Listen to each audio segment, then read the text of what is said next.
Príprava čaju má v Japonsku stáročnú tradíciu a pre Japoncov predstavuje skutočný obrad. Samotné pitie čaju je pre nich dôvodom na zastavenie sa a vychutnanie si dokonalého ticha a hlbokej úcty k životu.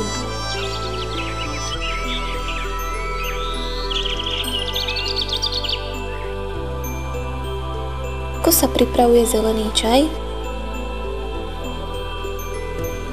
Prevarenú odstavenou vodou, ktorej teplota je v rozmedzi 60 až 90 stupňov Celzia, prelijeme lístky čaju v kanvici a nahriejeme šálky. Šálka tak dostane rovnakú teplotu nápoja. Prvý nálev sa lúhuje približne 1 minútu. Doba lúhovania má byť pri ďalšom preliatí kratšia. Druhé a ďalšie preliatie robí čaj ešte chutnejším a lepším.